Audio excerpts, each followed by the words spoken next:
Baik teman-teman semuanya, mungkin kita mulai ya.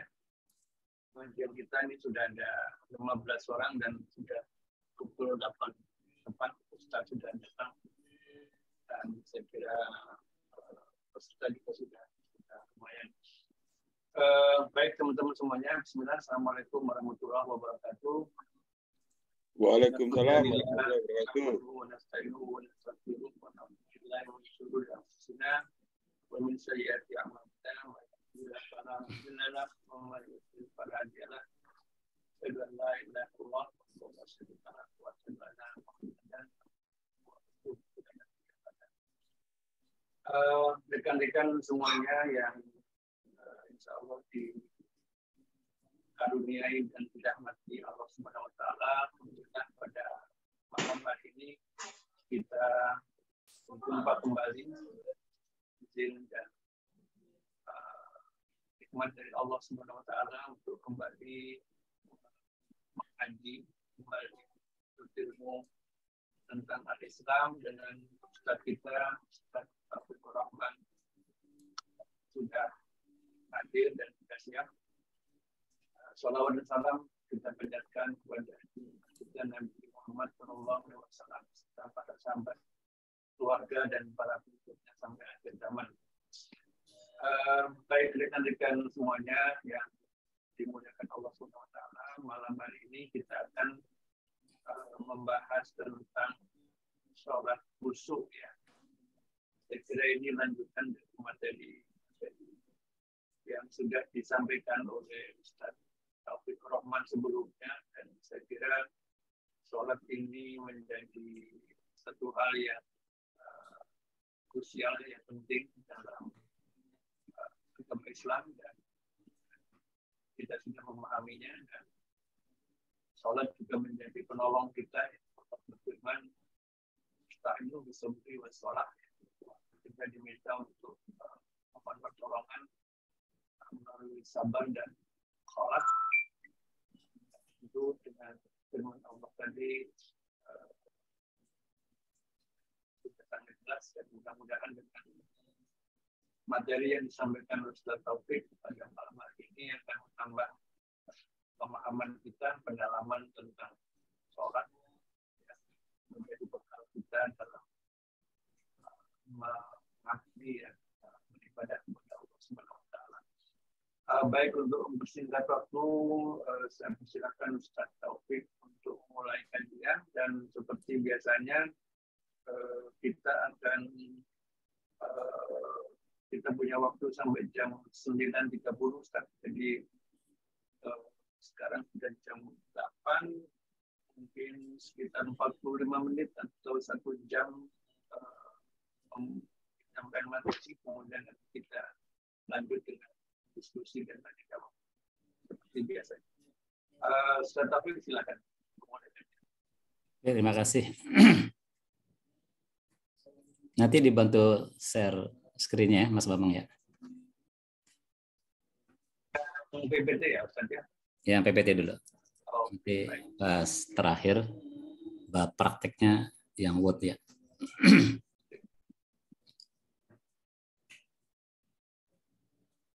Ya, insyaallah. Sudah. Ya, kelihatan kan? Kelihatan ya. Baik. Tes sound saya kedengaran baik? Jelas? Terdengar jelas, Ustaz. Baik, alhamdulillah. Baik. Bismillahirrahmanirrahim. Bismillah, masya Allah, wa tabarakallah, wa tawakkalna ala Allah, la hawla wa la quwwata illa billah, hasbunallahu wa ni'mal wakil.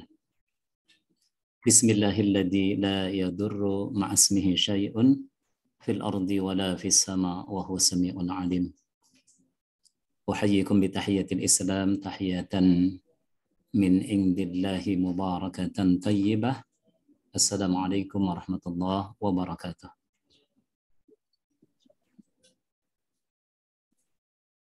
Assalamualaikum warahmatullahi wabarakatuh.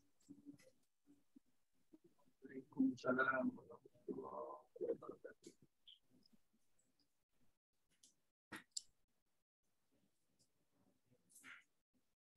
Alhamdulillahilladzi faddalana ala katsirin min ibadihil mu'minin.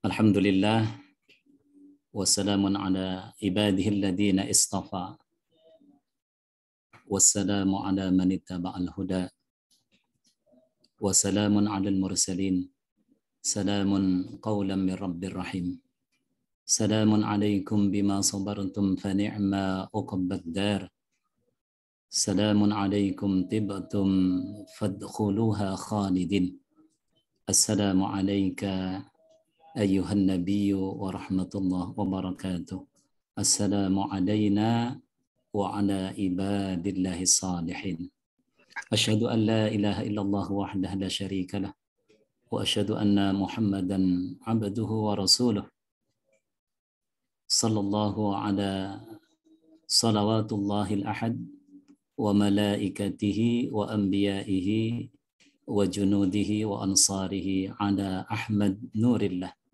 وعلى محمد رسول الله وعلى مهدي خليفة الله اللهم يا واحد يا أحد يا واجد يا جواد صل وسلم وبارك على سيدنا محمد وعلى آل سيدنا محمد في كل لمحة ونفس بعدد معلومات الله وفيوضاته وأمداده أما بعد. Maka Kang Bambang slide-nya di next. Lanjut. Oh ya, lanjut. Untuk keberkahan majelis zikir, majelis ilmi malam ini, mari kita awali sama-sama dengan membaca doa Al-Fatihah. Ya. Terus Pak Bambang disorot dulu yang sebelumnya. Suratul Fatihah kita baca dulu sebelum kita baca doa ini. Ya. Kita dengarkan. Sound saya kedengaran nggak nih ya? Kalau Kedengaran. Bismillahirrahmanirrahim. Alhamdulillahirabbil alamin. Arrahmanirrahim. Maliki yaumiddin. Iyyaka na'budu wa iyyaka nasta'in. Ihdinas siratal mustaqim. Siratal ladzina an'amta 'alaihim ghairil maghdubi 'alaihim waladdallin. Amin. Baik, lanjut. Nah, dari surah Fatihah ini kita narasikan menjadi doa ya. Diawali dengan Ismul Azam. Sangat baik ini diamalkan ya. Karena ini termasuk ya, doa yang mencakup ya, doa yang diistilahkan sabu jagat juga ya. Bahkan lebih luas lagi, lebih sabu jagat lagi. Ini kita awali dengan doa dengan Ismul Azam yang menjamin apa yang kita hajati itu dikabulkan oleh Allah Subhanahu wa taala. Allahumma inni as'aluka bi ismikal a'zam wa bi kulli ismin huwa sammaita laka bihi nafsak aw anzaltahu fi kitabik aw 'allamtahu ahadan min khalqik aw ista'sarta bihi fil 'ilmil ghaibi 'indak an taj'ala al-Qur'ana rabi'a qulubina ونور أبصارنا وجلاء حزننا وذهاب همنا وغمنا أن تقضي حاجاتنا يا رب الناس رب العالمين الرحمن الرحيم فإني قريب يا مالك الناس مالك يوم الدين ونحن أقرب إليه من حبل الوريد يا إله الناس إياك نعبد وإياك نستعين وكان الله بكل شيء محيطا اهدنا الصراط المستقيم اهدنا افتح لنا فتحا مبينا واغفر لنا وارحمنا وتب علينا وانصرنا نصرا عزيزا وانزل السكينة في قلوبنا واجعل لنا من لدنك وليا واجعل لنا من لدنك نصيرا اهدنا الصراط المستقيم صراط الذين أنعمت عليهم من النبيين والصديقين والشهداء والصالحين وحسن أولئك رفيقا غير المغضوب عليهم ولا الضالين غير اليهود ولا النصارى آمين. Maha suci Allah yang di tangannya segala kerajaan dan Dia maha berkuasa atas segala sesuatu. Segala puji baginya, pujian sebanyak bilangan makhluknya, sebanding dengan nikmat karunia-Nya. sepadan dengan kemuliaan wajahnya dan keagungan kekuasaannya. Salawat dan salam semoga tercurah atas junjungan Nabi besar Muhammad Rasulullah sallallahu alaihi wasallam. Klik, Kang.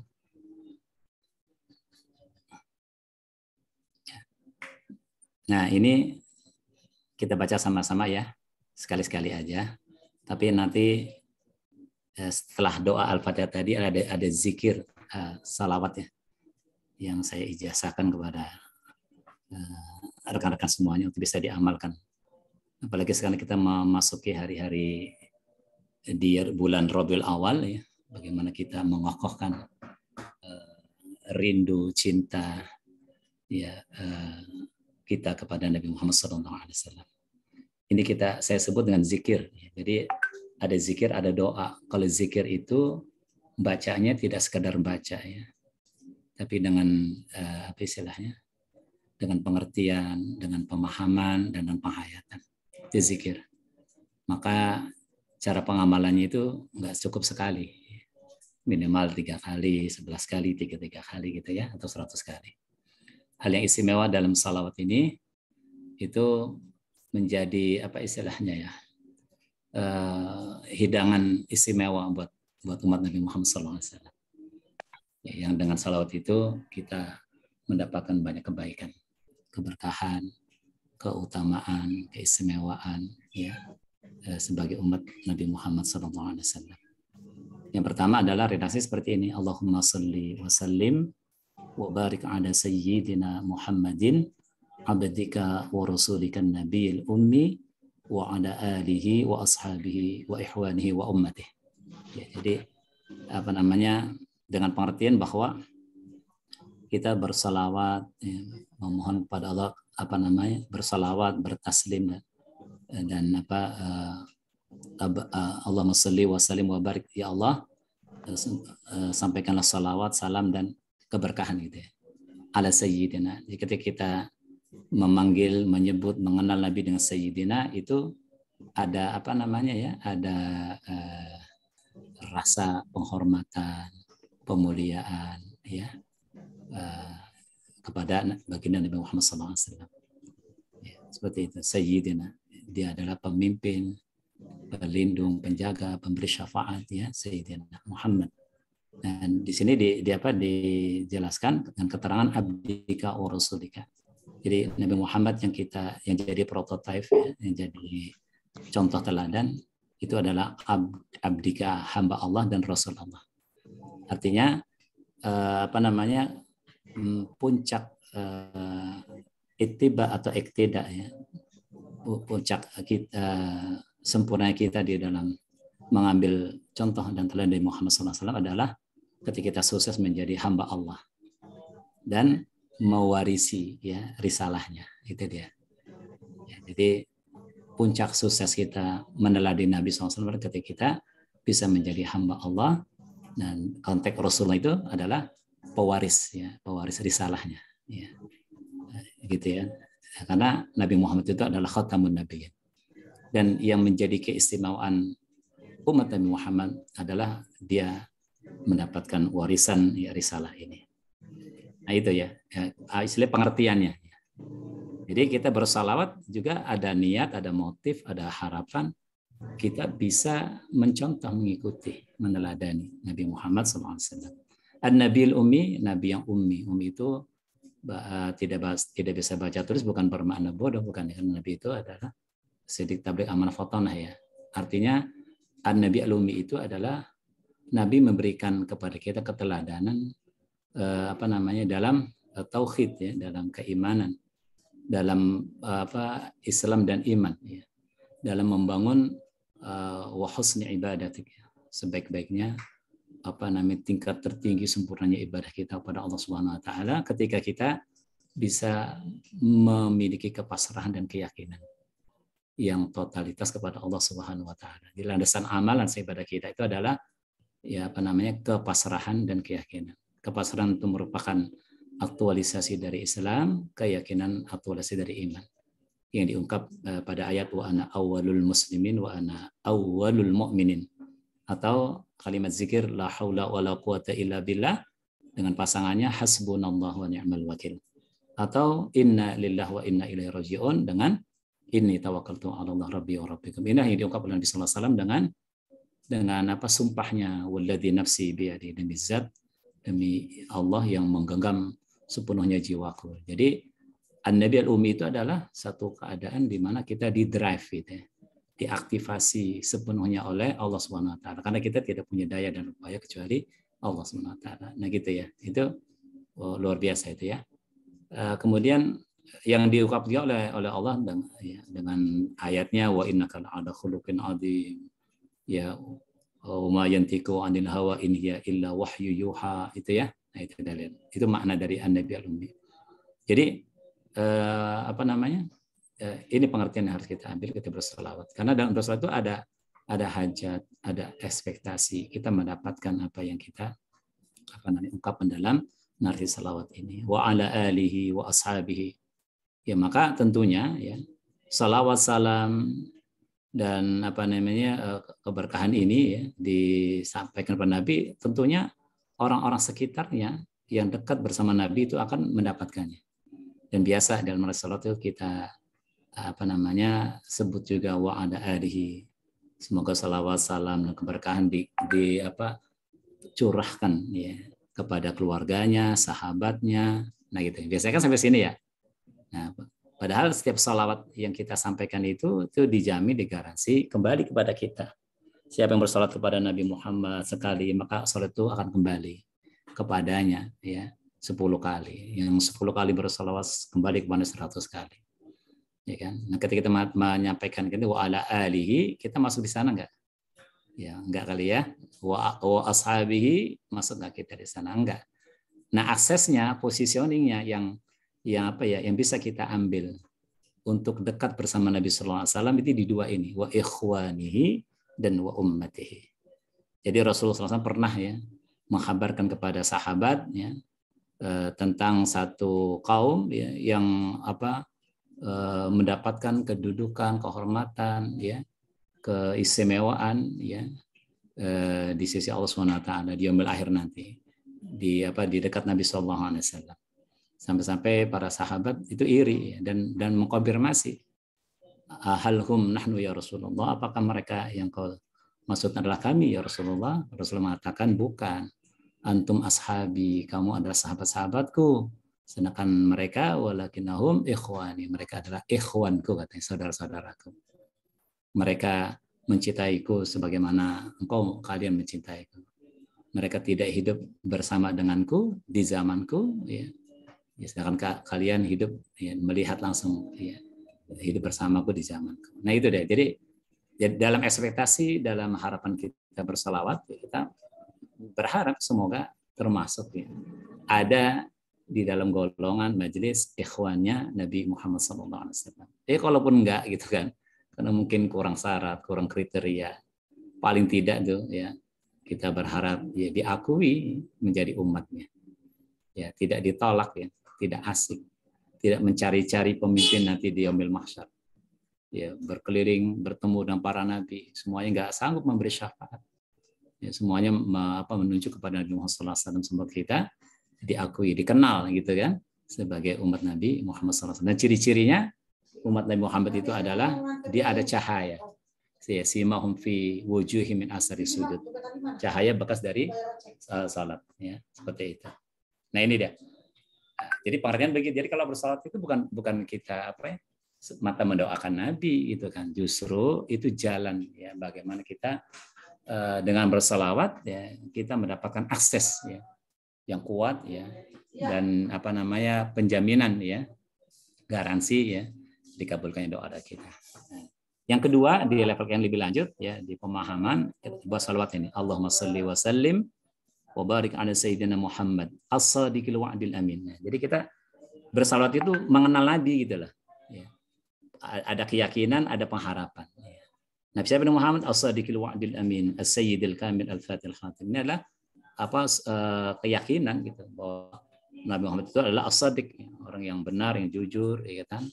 Dan kita kita ikuti ya perkataannya, ikuti sunnahnya, wa'dil amin, as-sayyidil kamil, pemimpin yang sempurna, al-fatihil khatim. Ya gitu ya. Nah, ini penting ya, ada yang harapan seperti ini. Karena memang nanti di kubur itu kan salah satu pertanyaan malaikat itu mempertanyakan tentang eksistensi Nabi Muhammad SAW. Nah, kalau kita nggak mengenalnya, kita nggak bisa menjawab. Cara mengenalnya bersalawat ya, dengan pengertian, dengan pemahaman, dengan penghayatan. Ya, dengan Allahumma shalli wa sallim wa barik ala sayyidina Muhammad al-Mustafa. Al-Mustafa itu yang terpilih, istimewa. Artinya ketika kita bersalawat kepada Nabi dengan memberikan keterangan al-Mustafa, as-sayyidil mursalin akhatamin nabiin, sebab kita mendapatkan curahannya, menjadi termasuk hamba-hamba yang dipilih juga, menjadi pewarisnya, gitulah. Nah, kalau ini kita jadikan zikir, ya, terus salawat ini tiga-tiganya nih, satu kesatuannya utuh ya, sampai kita mengungkapkan dengan kalimat salawat yang di poin keempat ini, assalatu wassalamu alaika ya ayyuhan nabiyur rahmah asyafi'ul ummah wa rahmatullahi wabarakatuh. Nah, di sini suasana batin itu udah terjadi, seakan-akan ya salawat kita sampai dan terjawab ya. Kemudian Nabi datang gitu kan, maka kita menyambutnya dengan assalatu wassalamu alaika ayyuhan nabiyur rahmah asyafi'ul ummah. Nah, kita menghajati rahmat dan syafaatnya ya. Kemudian di sini Rasulullah menjawab ya, assalamu alaina wa ala ibadillah shalihin. Nah, ini bisa menjadi kunci nih. Ya, kalau kita ingin membangun hubungan zahir batin, awal akhir, misalnya kita ingin mengambil istifadah istilahnya referensi buku karangan siapa dari kalangan para ulama kaum muslimin gitu kan. Coba baca salat ini dulu nih, assalatu wassalamu alaika ini. Assalamualaikum. Kemudian salamin ya, penulisnya gitu. Nah, nanti kita akan terjadi itu hubungan batin tuh, ya kan? Hubungan batin. Jadi akan membantu ya akses ya untuk bisa mendapatkan pengertian, pemahaman, penghayatan atau pewarisan ya ilmu ya itu seperti itu. Atau kita ingin mendoakan siapa gitu, salamin dulu ini. Assalatu wassalamu alaika ayyuhan nabiyur rahmah asyafi'ul ummah warahmatullahi wabarakatuh. Assalamu alaina wa ala ibadillah shalihin. Kita mendoakan anak kita, salamin anak kita dulu. Salamun alaika ya bunayya, siapa namanya. Nah, itu baru terjadi koneksi batin. Ya kan? Doa kita akan makbul. Nah, oke ya. Nah, sekarang ini di pengantar kita mendapatkan satu doa Al-Fatihah dan zikir salawat, semoga menjadi amalan yang penting ya, memiliki nilai manfaat yang besar ya. Jadi saya ijazahkan ya. Baik, lanjut. Memasuki tema salat khusyuk ya, kita perhatikan ya tazkirah rabbaniyah.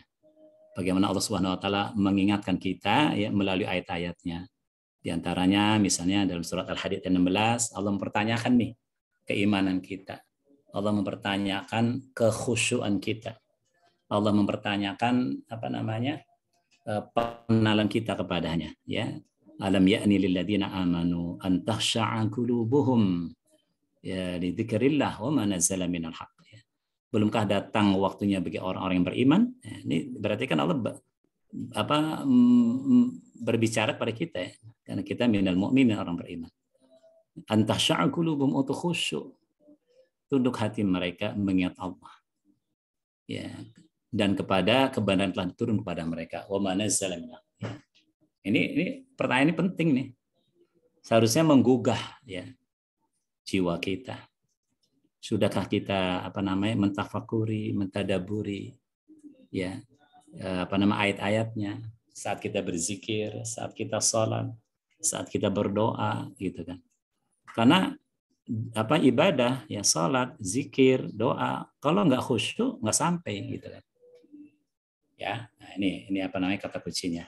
Yang kedua misalnya dalam surah Al-Ma'un. Ya, fawailul lil musallin alladzina hum an salatihim sahun. Maka kecelakaanlah bagi orang yang salat, yaitu orang-orang yang lalai dari salatnya. Ya. Yang di warning itu orang yang salat lah, gitu kan. Nah, kita udah menaikkan salat kan. Tapi ya di sini dibilang celaka. Berarti kan menjadi amal yang akhsarin ya.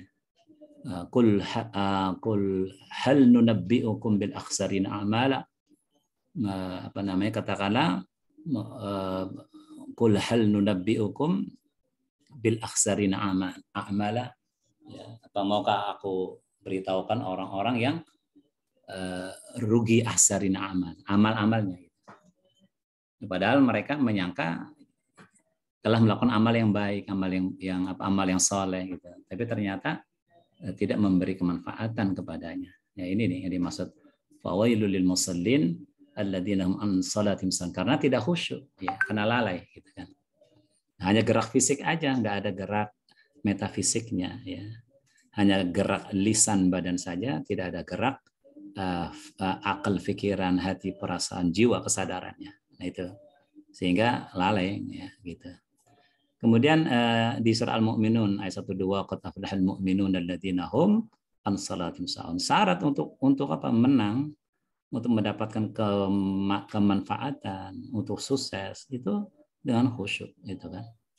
Nah, kemudian di dalam surah Al-Baqarah ayat 45-nya, ya, Allah berfirman, dan jadikanlah sabar dan salat, wasta'inu bisabri wassalah, sebagai penolongmu. Jadi jalan, ya, efektif, jalan mudah kita untuk mendapatkan pertolongan Allah Subhanahu wa taala, ya, satu dengan sabar, dua dengan salat. Keduanya ini kata Allah, ya, wa innaha lakabiratun, berat untuk dilakukan kecuali bagi orang yang khusyuk, gitu kan. Ya, jadi salat yang khusyuk itu akan bisa menjamin istilahnya solusi, ya, rezeki, jalan keluar, ya, pertolongan Allah Subhanahu wa taala. Siapa orang khusyuk itu disebutkan itu orang yang meyakini bahwa mereka akan menemui Tuhannya. Jadi dalam sholatnya dia merasakan ka'annaka tarah, seakan-akan melihat Allah. Jadi nggak kosong. Hadid al-ma'un. Ya. Lagi Zoom. Lagi tapi kan ini enggak. Baik, lanjut ya. Pakai video. Baik, lanjut. Kemudian di surah Al-Hijr, ya, wa'bud rabbaka hatta ya'tiyakal yaqin. Dan beribadah kepada Tuhan sampai datang kepadamu al-yakin. Artinya kita ibadah salat itu harus dengan keyakinan. Yakin itu apa? Ya, ada suasana batin yang ka'annaka tarah, ya, yang seakan-akan melihat Allah Subhanahu wa taala. Nanti dijelaskan ya. Lanjut. Sekarang tazkirah nabawiyah. Bagaimana Rasulullah SAW memberikan peringatan kepada kita dari beberapa, saya ambil dari beberapa hadis, ya. Dari riwayat Imam Ahmad disebutkan wa'lamu anna khairu amalikum as-shalah. Ketahuilah bahwa sebaik-baiknya amal adalah salat. Jadi kalau kita ingin merencanakan, berniat, ya, hijrah, ya, itu titik tolak terbaiknya adalah memperbaiki salat kita. Karena salat itu adalah iqamatuddin, ya kan? Ya. As-salatu imaduddin, ya, imaduddin, tiangnya agama. Pokoknya pondasinya. Awalu ma yuhasabul abdu yaumal qiyamah as-salah. Yang awal nanti dihisab adalah salat. Kalau hasil hisab salatnya bagus, dijamin semuanya bagus. Maka dikatakan oleh hadis ini, ya, khairu amalikum as-salah. Jadi kalau kita ingin meraih, ya, keberuntungan, ya, kesuksesan, ya, pastikan, ya, muntolaknya, titik tolaknya, landasannya, ya, itu dari salat kita. Karena kalau salatnya bagus, nanti yang lain juga akan menjadi bagus, insya Allah. Kemudian hadis riwayat Imam Baihaqi yang disebutkan as-salatu imaduddin. Salat itu adalah tiang agama. Faman aqamaha faqad aqamaddin. Barang siapa yang mendirikannya maka sungguh dia telah mendirikan agama, dan barang siapa yang merusaknya maka sungguh ia telah merusak agama. Ya, agama itu kan dibangun di atas 3 pilar, ya. Islam, iman, ihsan. Hanya bacanya tidak terpisah satu-satu. Jadi Islam, iman, ya, disatukan menjadi ihsan, gitu. Dan di dalam amaliyah salat itu terbangun, ya, agama ini keseluruhannya. Jadi sempurna salat itu ketika bisa membangun agama, ya. Artinya kita salat itu dengan Islam dan dengan iman, dengan kepasrahan dan keyakinan, dengan gerak fisik dan metafisiknya, dengan jahar dan sirnya, dengan zahir dan batinnya. Nah, itu, ya. Jadi nampak tegak agama di situ. Kalau memisahkan, ya nggak bisa. Ya. Itu maksudnya, ya. Kemudian hadis riwayat Abu Daud dan At-Tirmidzi, hal pertama yang akan dihisab kalau di hari pembalasan adalah sholat. Apabila baik sholatnya, maka akan baik pula amal-amal lainnya. Dan apabila sholatnya rusak, maka akan rusak jamaah. Gitu. Kalau kita melihat, ya, tatanan sistem, ya, ada dinul Islam yang begitu luas, mencakup seluruh urusan, ya, seluruh aktivitas, seluruh kegiatan, seluruh hajat keinginan.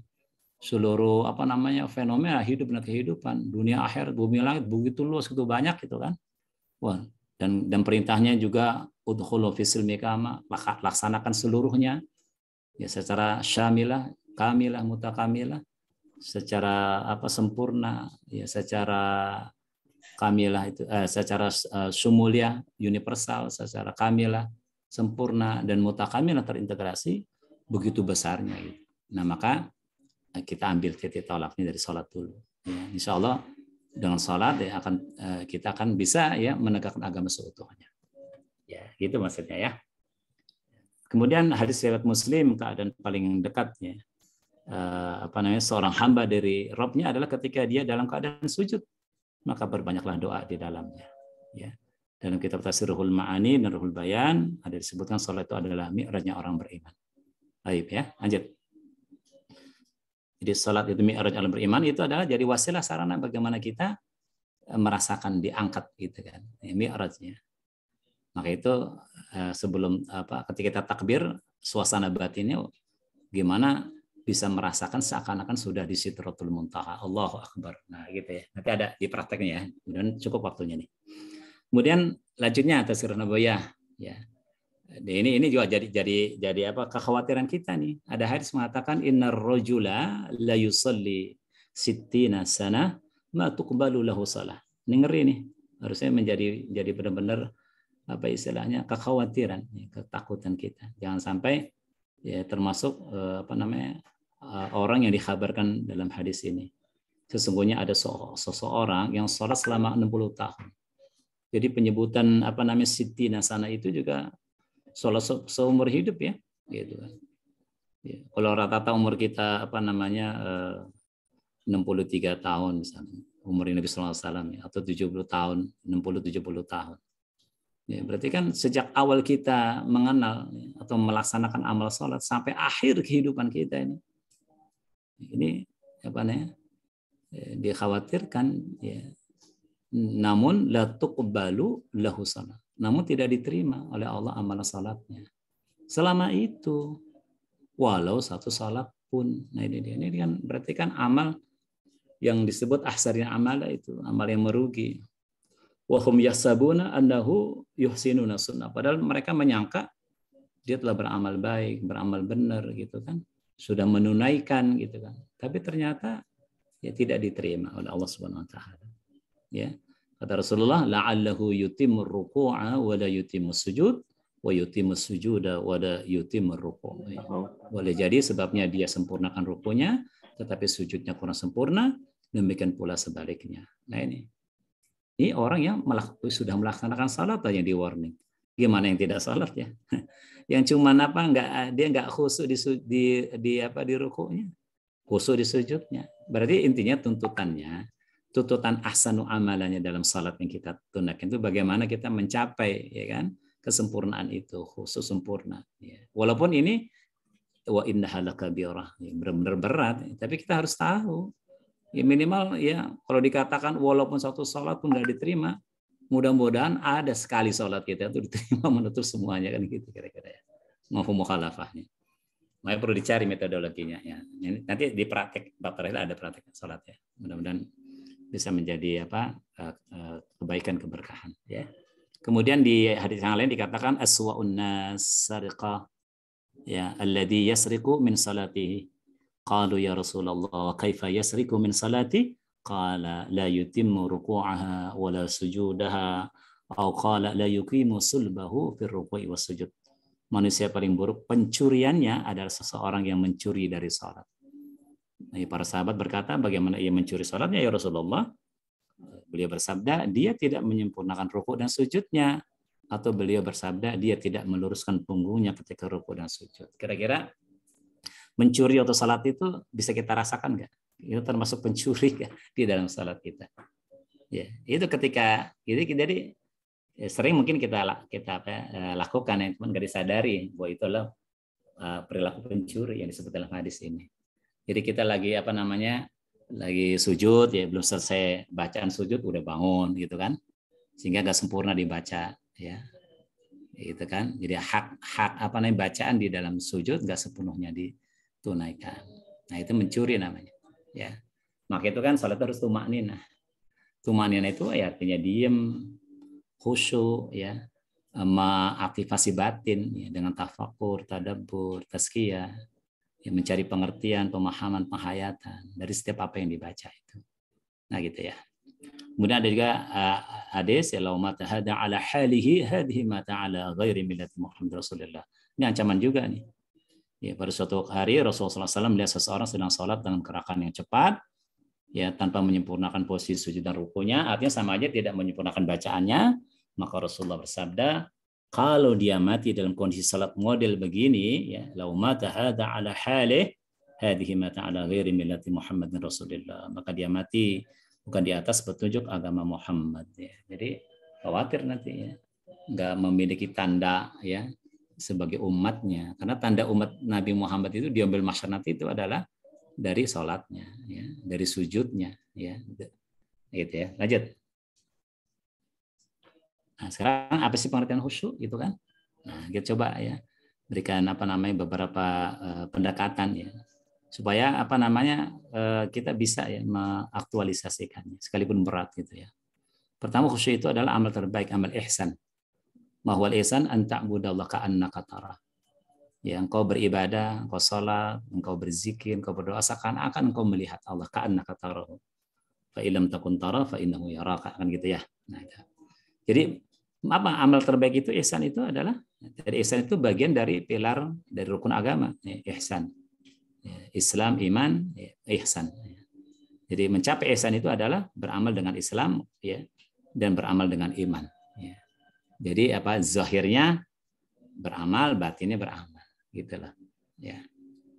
Itu namanya beramal Islam, wa ana awwalul muslimin wa ana awwalul mu'minin. Ya, Islam iman. Nah, ketika bertemunya Islam dan iman inilah menghasilkan ihsan namanya. Ya. Jadi Islam itu ibaratnya zahir, iman itu batin. Islam itu dunia, iman itu akhirat, gitu kan. Ya. Islam apa ibarat tatanan dan sistemnya, ibarat apalagi wadah dan isinya, ibarat struktur dan fungsinya, ya. Nah itu ibarat. Itu amal beramal Islam, beramal iman. Nah, kalau salat jadi jangan sampai terkena tadi ayat fawailul musallin alladzina hum an salatim. Dia mungkin udah salat, ya fisiknya, metafisiknya enggak, zahirnya, batinnya enggak, gitu kan. Nah, ya. Jadi beramal zahir dan batin, zahar dan sir, fisik dan metafisik, bumi dan langit, dunia dan akhirat. Oh, kok bumi dan langit? Iya kan tadi syarat katakan apa ya? Mi'rajul mu'min. Mi'rajul mu'min itu melangit ya. Ya. Yang penting diyakini dulu ya. Memang itulah ya jalan bagaimana kita bisa mengikuti, meneladani Nabi dalam semua peristiwa kejadian. Jadi mengambil manfaat dari kisah ya, dari ayat Isra Mi'raj itu ya dibuktikan. Ya, dibuktikan dalam pengalaman ya empiris kita ya seperti itu. Halo? Mas Bang?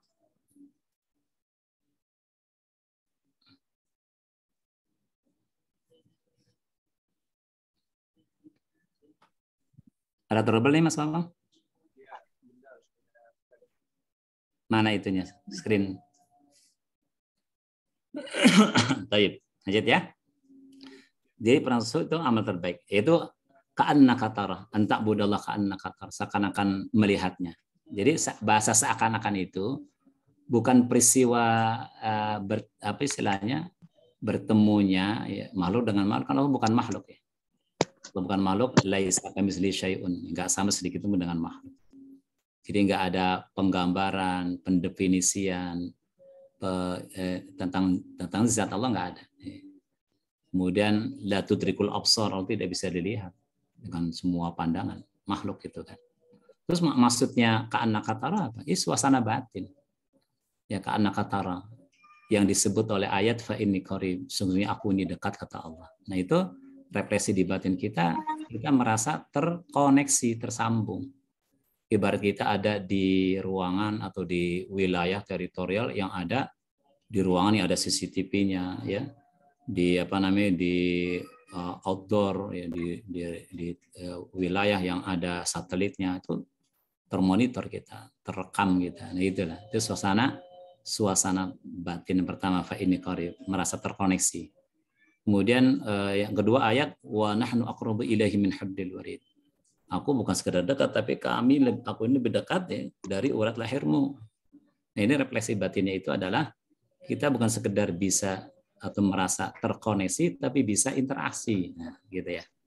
Bisa interaksi. Artinya kita bisa bicara, bisa berkomunikasi, bisa beraudiensi, bisa curhat, bisa meminta kepada Allah Subhanahu wa taala. Ya. Kan ayatnya banyak tuh ayat-ayat interaksi itu, fa inni qarib wa nahnu aqrabu ilaihi fadkuruni adkurkum, maka ingatlah aku akan mengingatmu, ud'uuni astajib lakum, berdoalah kepadaku aku akan kabulkan doa-doa. Ini ayat-ayat interaksi. Jadi suasana ini harus dihadirkan, ya, koneksi, interaksi, dan aktivasi. Sesuai ayat, wa kana Allah bikulli syai'in muhita. Allah bukan sekedar dekat, lebih dekat dari lahirmu, tapi Allah meliputi dirimu. Meliputi itu ya suasana seperti ikan dalam air lah tuh, terliputi. Depan, belakang, kanan, kiri, luar, dalam tuh, ya ada air semuanya di situ. Nah gitu kira-kira. Jadi artinya apa? Terliputi itu, muhit itu artinya kita represi dalam jiwa kita, dalam batin kita merasa ada dalam genggamannya, ya. Ada dalam kuasa dan kehendaknya sepenuhnya. Ini yang diungkapkan dalam sumpah Nabi SAW, suasana jiwa yang dikatakan dengan sabdanya, ya, walladzi nafsi biyadih, demi zat yang menggenggam sepenuh jiwaku. Sehingga gerakannya itu, amalnya, ya, itu adalah gerakan amal yang terbimbing, terjaga, tertolong, yang didrive langsung oleh Allah SWT. Ada suasana jiwa yang la haula wala quwata illa billah. Jadi beramal, ya, bersama Allah, beramal dengan Allah, beramal Allah, nah itu seperti itu. Nah itu baru sampai khusyuk itu. Gitu ya, itu amal terbaik. Kemudian yang kedua, ya, pengertian adalah keyakinan kuat. Yakin bahwa Allah itu dekat. Nah tadi nih, terkoneksi, lebih dekat urat lehernya, bisa interaksi dan meliputi interaksi. Nanti itu terwujud di dalam hasanah qalbiyah, adanya rasa takut, khasyah kepada Allah. Ya, takut, ya, khasyah kepada Allah, takut kepada Allah, takut dengan hisabnya, ya. Gitu. Kemudian rasa cinta, mahabbah kepada Allah dan Rasulnya, rasa ridho kepadanya. Ini wujud konkretnya orang-orang yang beriman, yang memiliki keyakinan kuat seperti itu. Ya. Kemudian berzikir sempurna, ya, ini zikirnya, bacaan-bacaannya itu, ya, tidak sekadar zikir lisan, ya, dengan tilawah, tapi juga ada zikir aqliyah, itu dengan tafakkur, zikir qalbiyah dengan hati, ya, zikir akal dan tafakkur, zikir hati, zikir qalbiyah dengan hati perasaan, ya, dengan tadabur, ya, zikir hati dengan tadabur, dan zikir jiwa dengan tazkiyah. Bagaimana sih tafakkur itu? Ya. Bagaimana sih tilawah? Tilawahnya dengan tahsin, ya, dengan makhrajul hurufnya, dengan matnya, ya, dengan panjang pendeknya, ya, dengan talaki, ya. Kemudian tafakkur itu gimana sih orang berpikir itu? Itu dengan melihat apa yang dilihat, ayat-ayatnya. Apanya yang dilihat? Ya, kesempurnaan ciptaannya, kesempurnaannya, keserasiannya, keseimbangannya, keindahannya, kebesarannya, keagungannya, itu deh. Ya, itu tafakkur, ya. Dari tafakkur menghasilkan pengertian, ya. Dari tilawah menghasilkan pengetahuan. Tafakkur pengertian. Nah, kalau tadabbur, ya, itu dengan mendengar. Ya, mendengar itu artinya ketika kita membaca ayat Al-Qur'an, ya, rasakan seakan-akan Al-Quran turun ke dalam hati kita, seakan-akan kita berbicara kepada Allah Subhanahu Wa Taala. Itu tadabbur namanya. Terjadi interaksi di sini, ya. Kalau tafakur membangun koneksi, tadabbur membangun interaksi. Dari sini kita dapat pemahaman namanya. Nah, puncaknya itu adalah tazkiyah, dengan merasakan kebesaran, keagungan, kemuliaan Allah Azza wa Jalla, ya, seiring dengan, ya, perasaan melihat keadaan diri yang lemah, bodoh, kurang, gitu kan. Kemudian bergantung, bertawakal kepada Allah. Nah, dengan kebesaran, keagungan, kemuliaannya. Nah, itu dia. Jadi bagaimana setiap bacaan sholat kita itu, baca Al-Fatihah, hadirkan koneksi, interaksi, aktivasinya. Miliki pengertian, pemahaman, dan penghayatannya. Ya, rasakan, ya, di jiwa, di hati terbangun rasa khasyah, mahabbah, dan ridho kepada Allah SWT. Itu baru khusyuk itu. Lanjut. agak cepat ya. Nah, sekarang keutamaannya apa? Keutamaan khusyuk. Kalau nggak khusyuk itu apa sih keutamaannya? Pertama, dapat kesalehan dan keterpilihan. Dia akan mendapatkan keutamaan sebagai hamba Allah yang saleh, bukan sekadar menjadi hamba Allah, tapi juga diberi kepercayaan, ya, sebagai mendapatkan tauris sebagai hamba Allah yang terpilih. Ketika kita menyampaikan syahadat risalah wa asyhadu anna Muhammadan abduhu wa rasuluh, itu adalah puncak dari puncak dari agama ini, puncak dari keberhasilan kita ya dalam mewujudkan Islam iman ini, puncak dari sebaik-baiknya agama ya, wa husni ibadati, kita menjadi hamba Allah dan menjadi pewaris risalahnya. Yang kedua, kecerdasan dan kepemimpinan. Dengan khusyuk kita kan diberi kecerdasan ya, yang disebut oleh Nabi dengan istilah al-kayyis. Manil kayyisu, siapa yang cerdas itu adalah mandana nafsahu wa amila lima ba'dal maut. Orang yang mampu mengendalikan hawa nafsunya dan mempersiapkan bekal untuk kehidupan akhiratnya. Kalau orang sukses memimpin dirinya, pasti dia bisa sukses memimpin orang lain gitu kan. Ya, jadi seperti itu. Adanya rasa khusyuk, mahabbah, dan ridha pada Allah. Ini yang menghiasi hatinya sehingga dia diberikan kemuliaan ya, diberikan kebesaran, kemampuan ya di atas rata-rata. Kemudian kepasrahan, keyakinan ya. Dengan salat kita terlatih untuk bisa bertawakal penuh pada Allah. Kan tadi dikatakan di ayatnya kan wasta'inu bis-sabri was-shalah. Minta tolong pada Allah dengan sabar dan salat.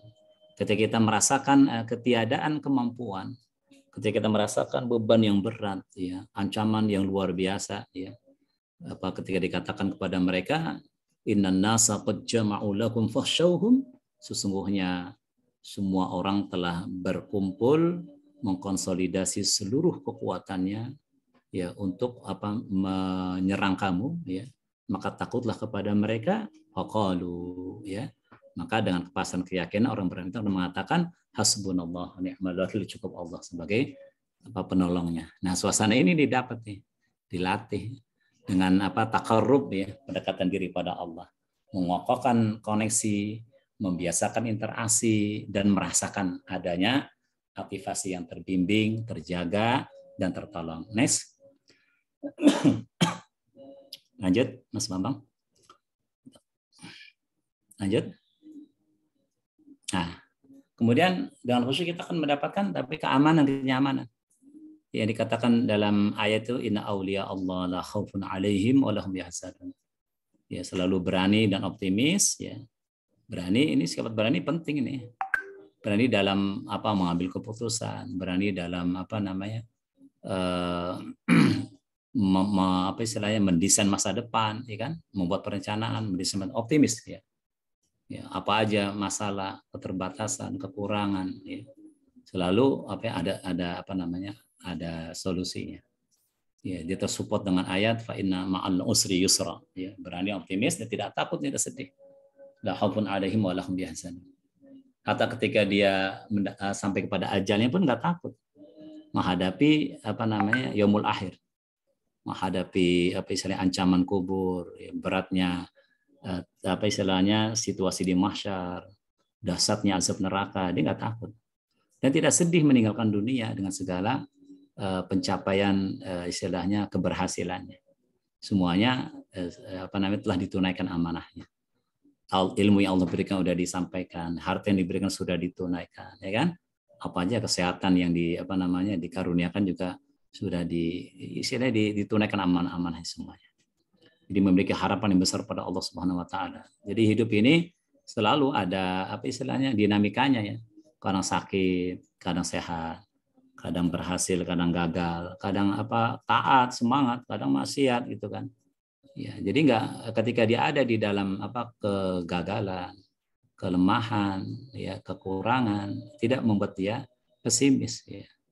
Selalu ada harapan ya, berbaik sangka ya kepada Allah Subhanahu wa taala. Jadi ini warning yang besar nih kalau kita lagi berada dalam ujian ya, baik kebaikan atau keburukan, namanya musibah. Jadi musibah itu tidak selalu hal yang negatif ya.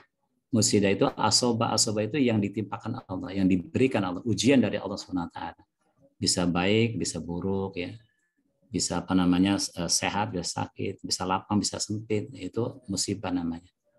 Maka orang yang mukmin itu indikator sukses dia menghadapi musibah apapun itu adalah bagaimana dia menghadapi situasi kondisinya. Jadi orang yang berhasil itu bukan semata orang yang sukses gitu kan ya dalam usahanya, tidak salah. Jadi mensikapi sikonnya itulah yang harus kita ini. Nah itu mensikapi sikon itu dilatih dengan khusyukan sehingga dia bisa berpasrah dan yakin penuh kepada Allah Subhanahu wa taala. Kemudian dengan khusyuk kita melatih kedisiplinan dan keteraturan. Artinya bisa membuat kita istiqomah ya. Jadi istiqomah dari ibadah. Waktu yang dikaruniakan Allah ya 24 jam sehari ya. 7 hari dalam sepekan, 329 atau sampai 31 hari sebulan, 12 bulan dalam setahun itu ibaratnya ya udah terisi ya dengan schedule ya, amal saleh ya, dengan schedule ibadah pengabdian kepada Allah Subhanahu wa taala. Jadi istiqomah itu bukan sekedar mengamalkan satu amalan gitu kan.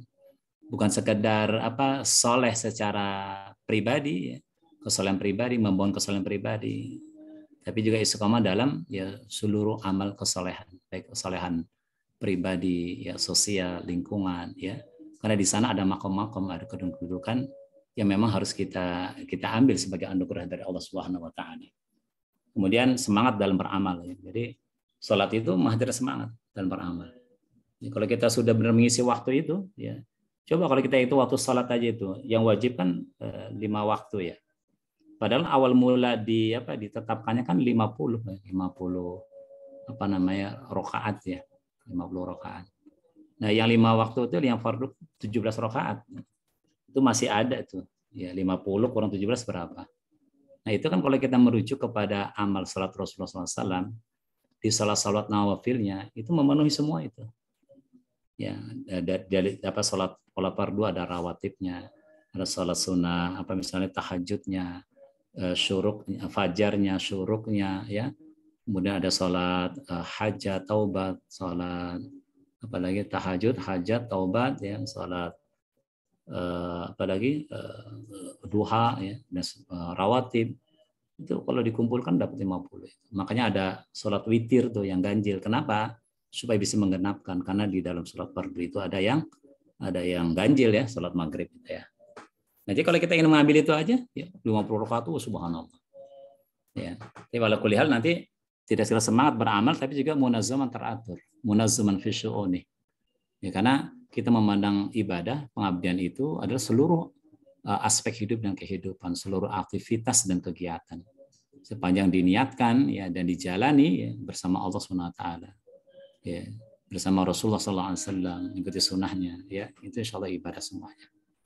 Jadi nanti fleksibel sesuai kemampuan kita. Kemudian serasi dan sinergi dalam amal, ya, mutarabit. Ya. Jadi karena kita di sini ada banyak kewajiban, ada banyak amanah ya kan. Ada amanah personal, sosial, lingkungan, amanah di keluarga, di organisasi, di institusi. Ya. Bagaimana bisa dijalani secara serasi dan sinergi mutarabit. Karena memang ya agama ini juga dibangun di atas asas tauhid. Ya. Tauhid itu artinya kan esa, satu. Satu apa? Satu kesatuan tatanan dan sistem, ya, organisasi dan tusi, ya, mencakup urusan dunia akhirat, bumi langit, ya, zahir batin, personal, sosial, lingkungan, banyak ini membutuhkan tadi serasi dan sinergi. Kita seimbang dan proporsional, mutawazin dalam semua urusan-urusan kita. Yang terakhir, yang keutamaan terakhir yang saya identifikasi adalah khususnya kemenangan sesuai panggilan azan kan, hayya 'alas shalah, hayya 'alal falah. Bagaimana kita istilahnya benar-benar merasakan ya adanya jaminan dan garansi ya dari Allah Subhanahu wa taala. Dalam hadis qudsi dikatakan kan istilahnya ungkapan pembelaan dukungan Allah itu luar biasa. Man adani waliyan, siapa yang memusuhi kekasihku kata Allah Subhanahu wa taala. Orang yang dekat denganku kata Allah Subhanahu wa taala, faqad adantuhu bil harbi, maka aku kobarkan perang dengan mereka. Masya Allah. Ya. Para wali Allah itu orang yang dekat kepada Allah, orang yang memiliki kepasrahan keyakinan sempurna melalui amal salat yang khusyuk ini gitu kan, itu mendapatkan jaminan itu ya. Bahkan kalau kita lihat jaminan-jaminan Allah yang diungkap di dalam Al-Qur'anul Karim itu banyak, itu sangat sangat realistis dengan situasi kondisi perjuangan kita butuh pertolongan. Kenapa? Karena ya ada musuh, ya.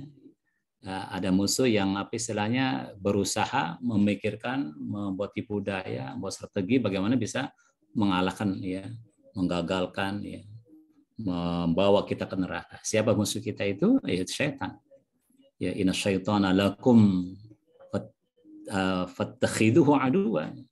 Sungguhnya syaitan itu musuh kamu, maka ambil dia sebagai musuh, jangan jadi teman setia, apalagi jadi pemimpin, ya. Ya, syaitan itu dikatakan dalam ayat wa kadzalika ja'alna likulli nabiyyin aduwan syayatinal jinni wal insi. Syaitan itu sosoknya bukan sekedar jin gitu kan, yang nggak nampak, tapi juga manusia bisa merupakan sosok syaitan. Ya, manusia jadi sosok syaitan gitu. Nah, ini harus kita waspadai.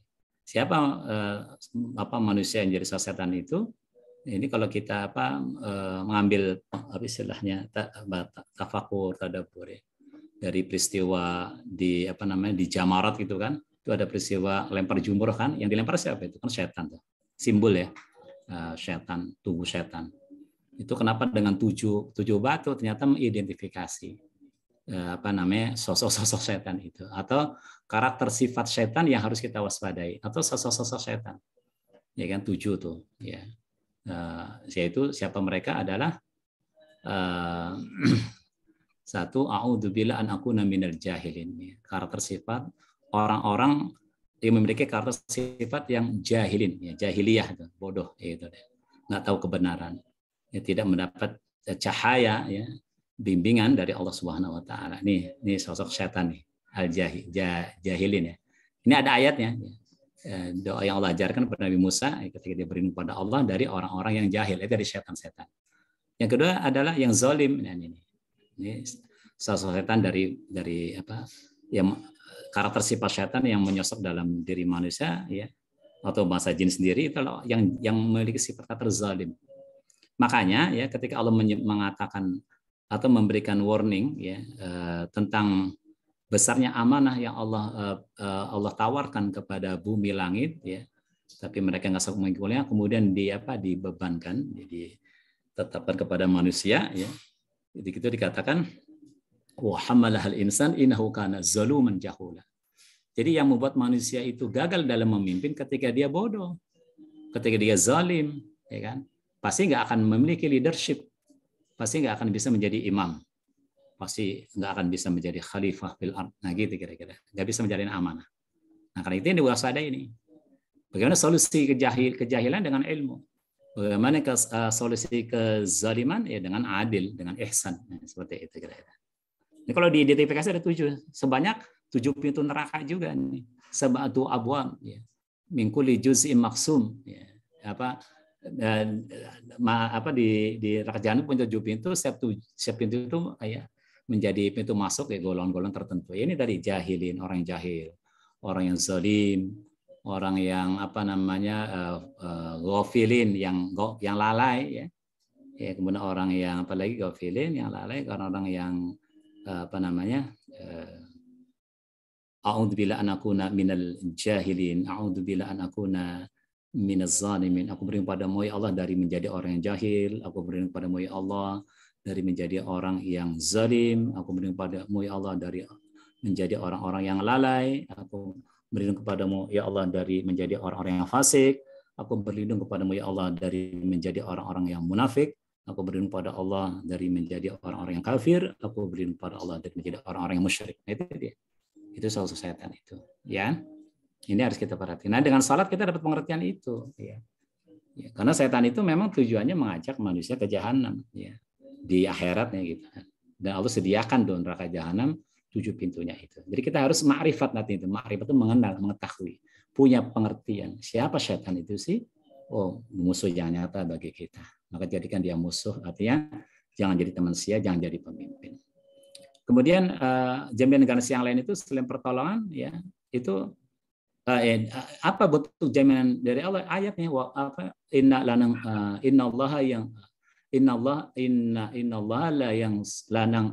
lanang suruh rusulana.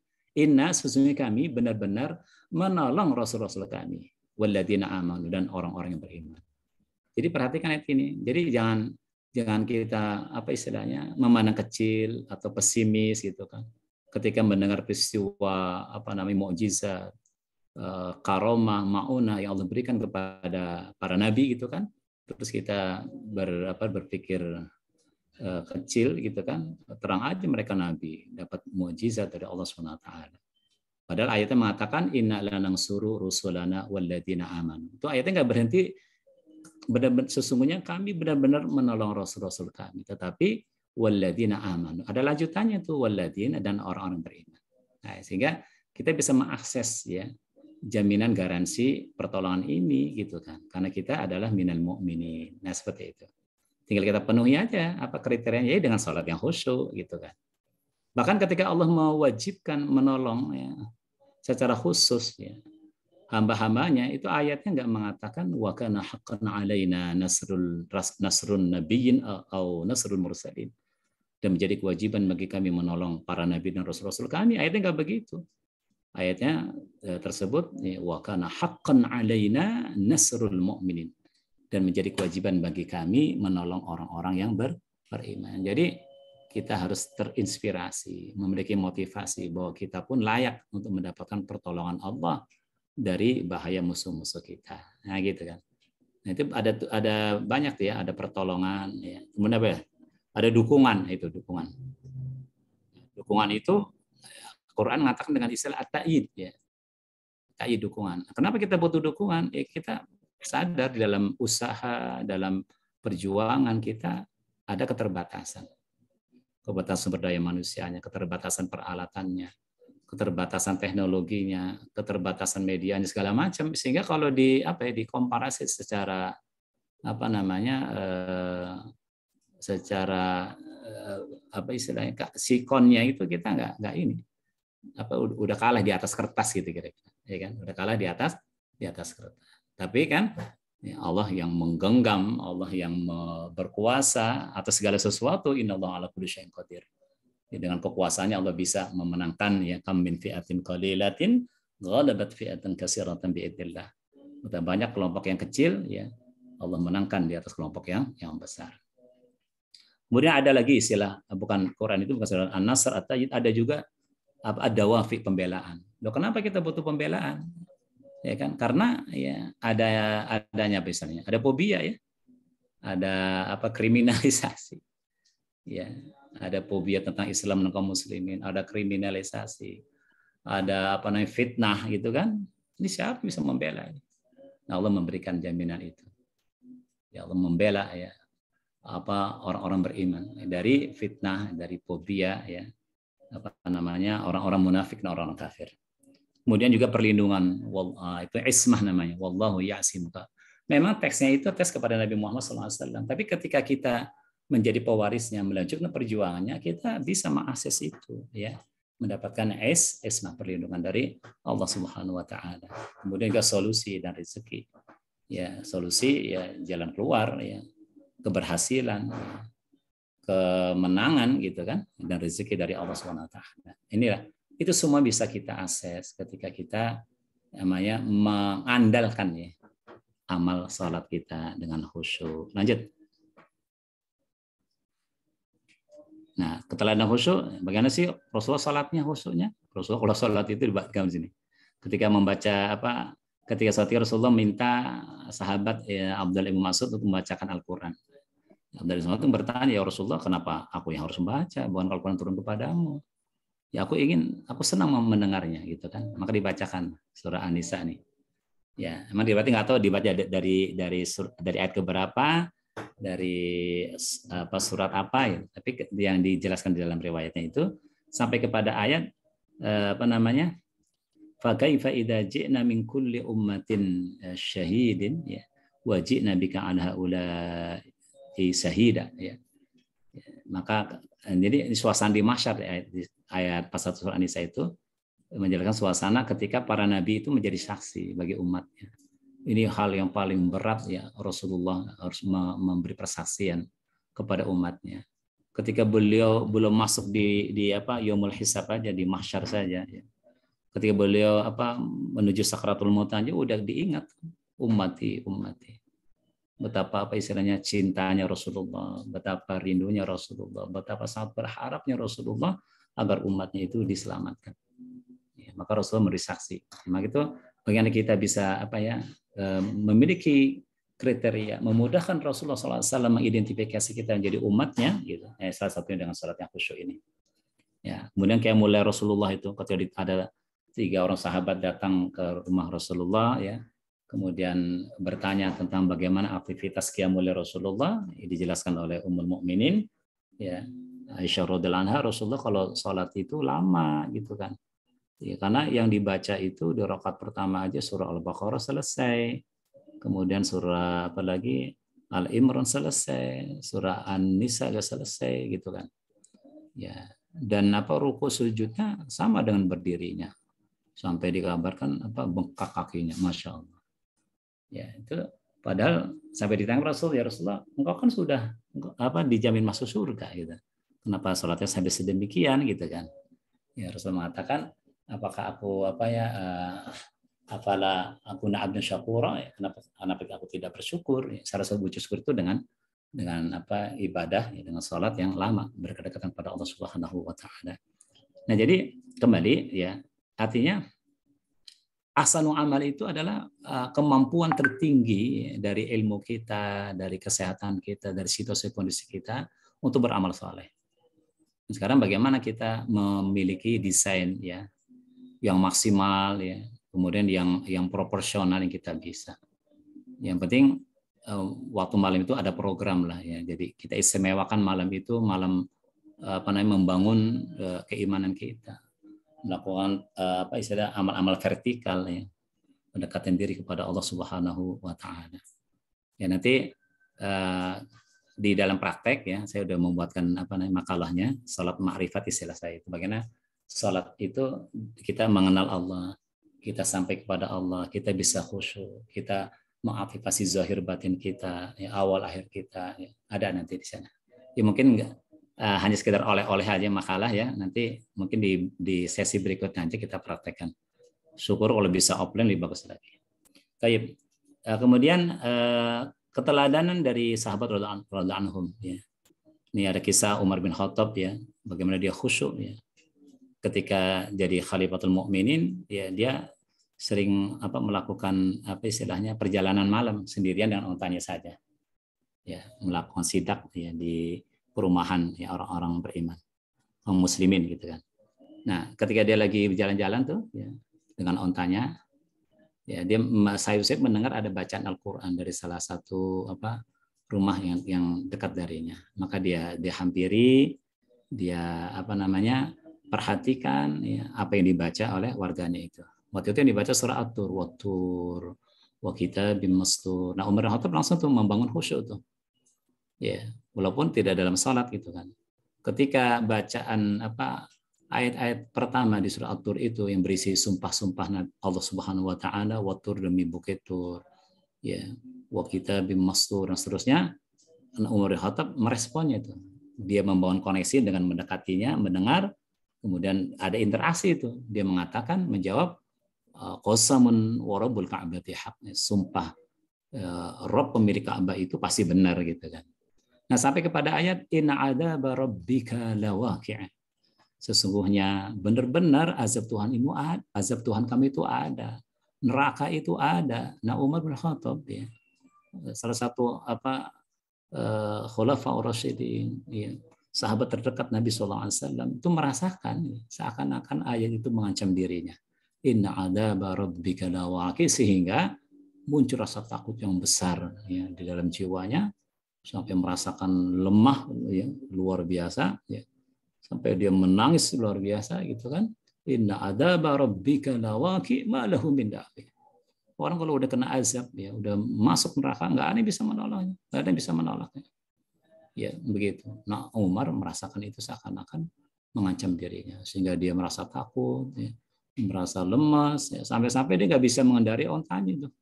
Sampai di riwayat itu disebutkan ontanya pulang sendiri. Pulang sendiri artinya ada membawa Umar yang sudah apa namanya seperti orang apa ya sudah dalam keadaan nggak berdaya, gitu.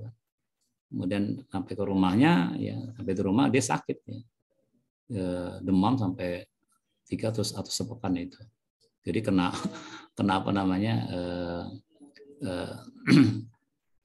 kekuatan dahsyatnya ya ayat Al-Qur'an surat At-Tur ini. Kemudian pencabutan panah yang tembus tulang saat salatnya. Sayyidina Ali waktu dalam suasana di Jabhah kena panah ya kan, dan panahnya itu apa namanya masuk di sela-sela tulang itu. Jadi kalau ditarik itu kan nggak bisa gitu ya. Itu. Sehingga harus apa namanya suasananya sulit secara medis ya, gitu kan. Tapi Sayyidina Ali kemudian minta aja, cabut aja gitu kan. Saat aku lagi sholat. Nah itu bisa ya. Dalam sholatnya panah yang tembus itu melewati sela tulangnya bisa dipatahkan kepalanya, ditarik ya. Dan dia apa namanya bisa dilakukan ya, apa istilahnya treatment itu.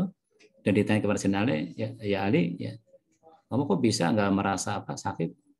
Dia mengatakan ya nggak apanya berkurang sakitnya gitu aja ya. Artinya bisa lah ya treatment yang nggak masuk akal yang misalnya dalam suasana yang sulit gitu kan, tembus dengan panah itu bisa dicabut ya tanpa biusan tuh kan. Kalau sekarang dengan dibius ya selesai, nggak masalah. Kemudian keutamaan sahabat Bilal berapa dalam menjaga wudhu ini juga keutamaan dari sholatnya, kalaupun wudhu itu bagian dari sholat. Jadi ini juga menjadi karakter yang bagus kita contoh ya. Ya, sahabat Bilal aja masih hidup ya udah dikabarin itu apa terompahnya udah jalan di surga gitu kan. Ya, jadi makanya kita biasakan selalu dalam keadaan berwudu. Karena ini kan menjadi apa prakondisi ya, menjadi treatment bagus untuk menjaga kita. Ya, seperti itu. Jadi kalau jaga wudu pas waktu sholat ya bisa nggak usah wudu lagi boleh karena udah terjaga wudunya, atau berwudu lagi berseger secara fisik boleh dilakukan. Jadi biasakan kalau kita ke kamar mandi itu urusan apapun, BAK, BAB, ya, tidak cukup cuci tangan, wudhu aja sekalian. Ya. Biar itu menjadi tanda ya, apa namanya menyinari ya, memberi cahaya di badan kita seperti itu. Kemudian apa namanya keteladanan orang-orang beriman, sebenarnya banyak sebenarnya. Misalnya mengambil beberapa saja nih. Kaushan Ar-Rabi bin Husaim saat sujud seperti pakaian yang terawak, artinya saking diemnya itu, saking tumak ninahnya, saking khusyuknya ya. Itu ya keberadaan apa istilahnya fisiknya seakan-akan nggak ada gitu. Ya, memang kalau kita melihat ya ada satu peristiwa di zaman tabi'in itu ada kisah juga sih. Ya, jadi lain dari ini, Mas saya baru ingat aja nih. Kisah apa seorang yang ingin bekerja ya di apa satu keluarga gitu kan, di antara apa namanya komitmen yang terbangun si apa namanya orang yang mau bekerja ini minta apa namanya komitmen untuk tidak ada pekerjaan, ada perintah di malam hari gitu ya. Nah, si tuan rumah pun akhirnya mengiyakan. Ya, setelah dia bekerja di siang hari bekerja, dia kalau siang hari apa aja lah pekerjaan. Ya, yang direncanakan, yang tertulis atau yang tiba-tiba yang apa aja bisa, boleh nggak apa-apa. Tapi malam jangan ada pekerjaan untuknya gitu kan. Ada perintah apapun nggak mau dia. Komitmen dipegang. Sampai si majikannya pun kemudian apa namanya? Suatu saat jadi bertanya, loh kalau malam ngapain si apa nih? Ya, pekerja rumahnya ini kan. Nah, ternyata iseng-iseng dia intip kan di kamarnya. Ternyata lagi qiyamul lail, ya kan. Mulai sehari dilihatnya malam 2 hari, mulai menjadi kebiasaan malam dia menghidupkan malam itu, entah dia tidur atau enggak itu. Sampai suatu keadaan ya satu hari dia melihat suasana yang aneh gitu kan. Ketika dia intip itu ya dia melihat ya apa namanya orangnya itu tidak berada di kamar gitu. Jadi dinding, tembok, atap itu enggak ada gitu. Kaget ya, hanya seperti ada dalam situasi kondisi dalam cahaya gitu. Wah, itu dia. Ini orang lain yang menyaksikan gitu kan. Ya artinya kita barangkali ya kalau memang benar-benar bermujahadah ya di dalam qiyamul lail kita, dalam sholat kita, ya lakukanlah taqarrub sedekat-dekatnya dengan Allah. Ya di kamar yang khusus ya dimatikan aja lampunya. Itu akan membangkitkan tuh cahaya ya batin ya dan rohaniah kita itu sehingga bisa tembus. Ya. Jadi batasan-batasan fisik itu bisa nggak ada itu. Nah, ketika ini dikonfirmasi besoknya ke majikan para pembantunya itu, si pembantunya jadi khawatir ini jadi fitnah bagi orang lain gitu kan, melihat keutamaan kemuliaannya, dia serahkan dosanya pada Allah dan minta apa namanya bisa dipanggil ya, ya doanya dikabulkan oleh Allah Subhanahu Wa Taala. Nah di Biusin itu seperti taruh sampai burung itu bisa hinggap di punggungnya. Artinya begitu konsentrasi kan, begitu apa ya, khusyuk ya, sampai diem. Makanya tumanian itu artinya diem. Makanya ada juga riwayat hadis yang apa ya, di kitab Nasaihul Ibad itu harus saya baca. Salat itu tiang agama katanya. Salat itu apa? Tiang agama, ya, tetapi diam itu lebih utama. Puasa itu junnah, asomu junnah, tetapi diam itu lebih utama. Apalagi sedekah itu bisa menghilangkan murka Allah, tetapi diam lebih utama. Kemudian apa disebut jihad itu puncak dari agama, tetapi diam lebih utama. Loh, apa makna diam di sini?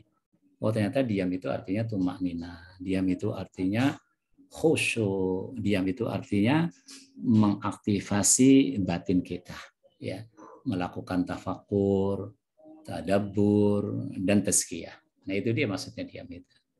Ya, jadi maksud dari hadis seperti itu. Jadi bukan sesuatu yang kontra ya, bukan soal diem aja enggak. Justru diam dalam salat, diam di dalam apa namanya sedekah, diam di dalam jihad, ya itu adalah hal yang utama yang menyempurnakan gitu kan amal ibadah kita. Khusyu'an Amir bin Abdullah, tidak takut ada yang ular di gamisnya. Jadi seperti itu. Walaupun kalau apa membaca secara kaidah syariah, kita lagi sholat, teman kita ada ular, boleh. Kita nggak membatalkan salat untuk mengusir ular itu. Jadi kalau keyakinan kita kuat, bertaruh di situ, ya sebenarnya nggak apa-apa juga. Nah, gitu ya. Terakhir, Kang, coba lanjut nih. Nah, praktek khusyuk. Ya, jadi ini saya udah menyusun apa namanya buku sih ya, risalah zikir ma'rifat. Isinya ini nih, salat ma'rifat, zikir fatamu binata usruhaniyah, fadilah zikir atau zikir. Ini sebagai apa namanya jawaban kita dari tadabbur ayat apa namanya ya ayyuhalladzina amanu dzkurullah dzikran katsir, zikir yang banyak, zikir yang kontinu. Ini udah ada itunya Pak. Desainnya ini bisa dijadikan apa namanya apa istilahnya referensi lah ya, pedoman. Sekalipun apa istilahnya banyak ya, kita banyak buku, banyak metode, banyak pengalaman gitu kan. Ya saya berbagi pengalaman saya ini. Bukunya sudah ada ya, Risalah Dzikir Ma'rifatullah. Nah sekarang kita apa namanya Mas Bambang ini di close saja, masukkan ke ini apa namanya file yang tadi yang Word.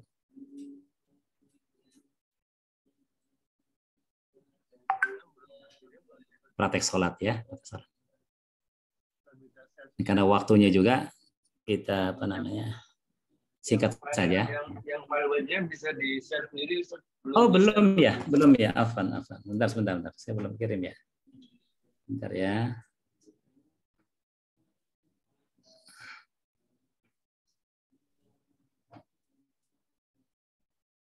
Oh ini lagi hang nih. Di sini ada ya. Sebentar Mas Bang. Atau biar manfaat waktunya sambil saya coba cari filenya di sini.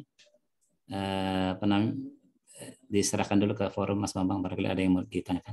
Silakan. Baik teman-teman semuanya, alhamdulillah tadi panjang lebar dan sangat dalam tausiah dari Ustaz Taufik tentang sholat khusyuk. Kita tidak akan melintasinya karena cukup panjang dan saya kira teman-teman punya waktu yang baik. Silakan kalau ada yang ingin ditanyakan ke Ustaz Taufik sambil Ustaz mencari satu hal yang kita akan disampaikan. Silakan.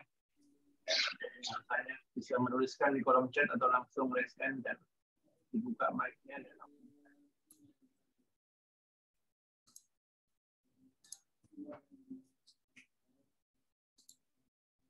Nah, Pak Bambang sudah saya share tuh makalahnya. oh, baik. Nanti kali praktekin aja nih. Ya.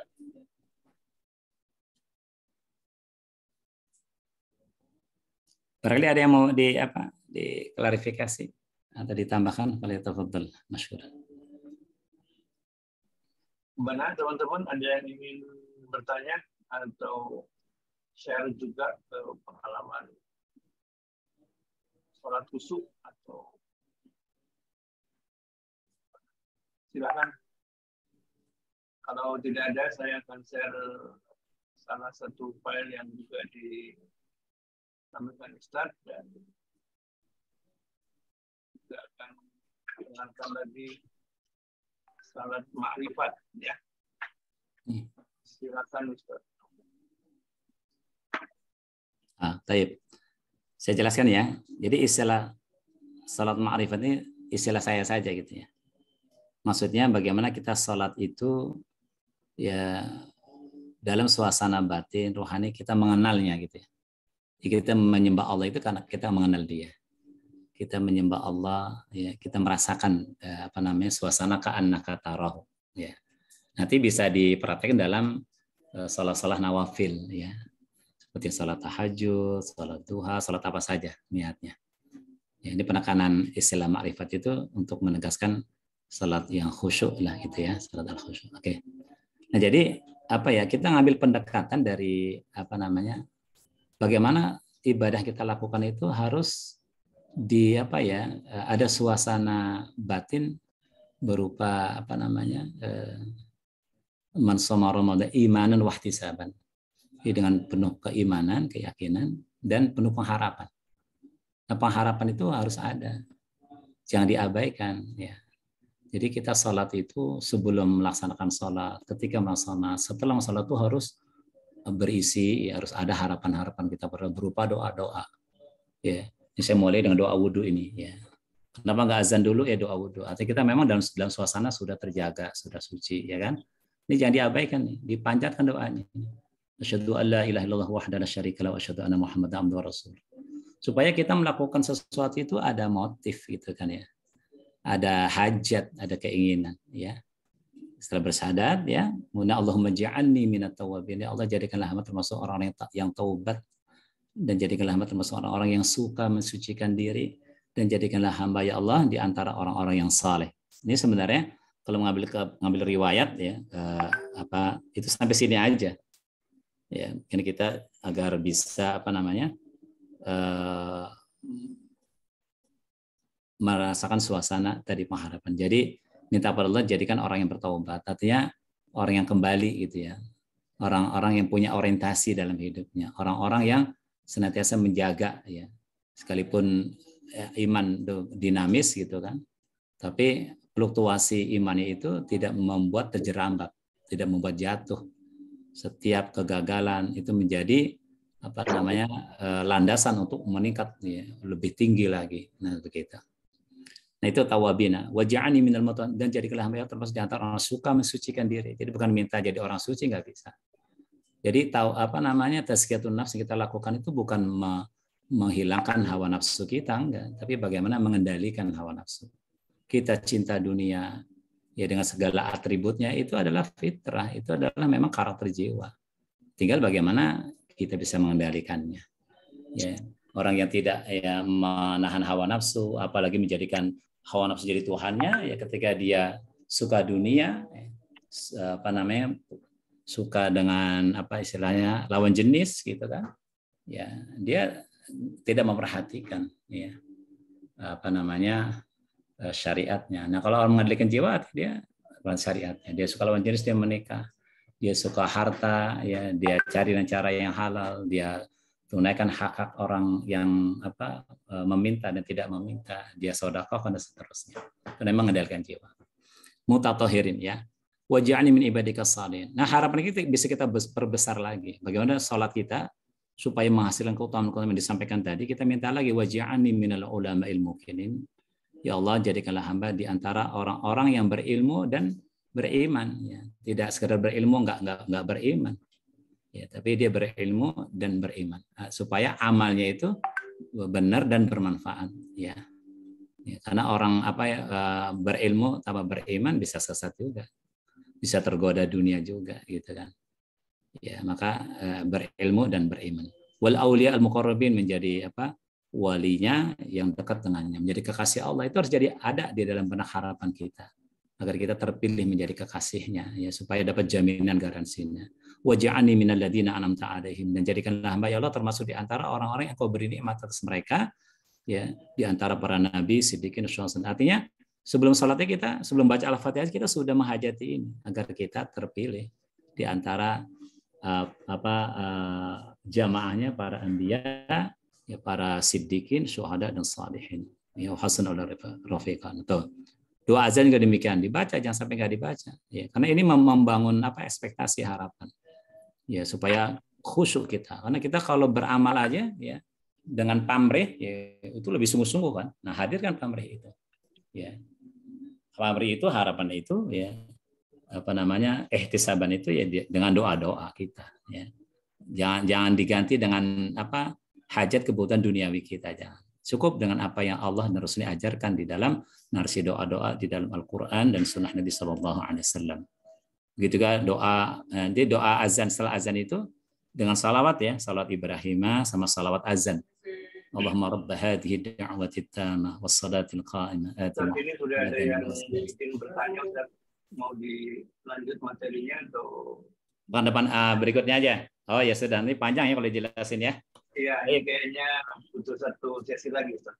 Baik, ya. Oke. Nah, baik, ini ada pertanyaan dari Novaldi. Pertanyaannya, Ustaz bertanya, dalam menjaga wudhu kadang kita sering batal. Apakah boleh kita tayamum saja kalau kondisi tidak mungkin, misalnya saat kantor di mana tidak mungkin basah. Kemudian dari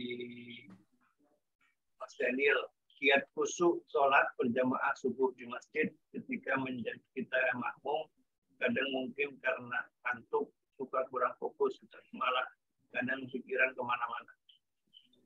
Mungkin dua pertanyaan itu Ustaz bisa dijawab. Baik. Pertanyaan dari Pak Nafaldi, ya. Dalam hal menjaga wudhu karena kita sering batal, apakah boleh kita tayamum? Jadi kalau memang persyaratan untuk tayamum itu ada gitu kan, bukan karena hal yang lain, ya lakukan tayamum. Memang nggak ada air, ya, gitu kan, tayamum. Jadi kalau ada air, ya nggak bisa alasan-alasan yang lain karena basah, karena apa, ya kan, seperti itu. Adapun mengeringkan air bekas wudhu itu ikhtilaf, ya, ada yang membolehkan, ada yang enggak. Kalau saya malah lebih senang basah-basah nggak apa-apa, gitu ya. Oke. Yang kedua, kiat khusyuk salat berjamaah di masjid. Intinya salat khusyuk itu tadi menghadirkan keyakinan. Wa'bud rabbaka hatta ya'tiyakal yaqin. Bangun koneksi, interaksi, aktivasi. Koneksi dengan akal pikiran kita. Jadi pikiran kita tuh fokus ketika ya, melihat ya ayat, ya, melihat kebesaran Allah Subhanahu Wa Taala, ayat qauli atau qauni. Nah, itu kemudian setelah dengan akal pikiran, ya, dengan tafakur dengan akal pikiran kita, kemudian tadabbur dengan hati perasaan kita, membangun interaksi, ya, di hati perasaan kita, dan rasakan aktivasi yang terbimbing, gerak yang terbimbing. Terbimbing gimana sih? Contohnya seperti gini, kita tidur, ya, kita berdoa, kita berniat, itu bangun yang memang dibangunkan gitu.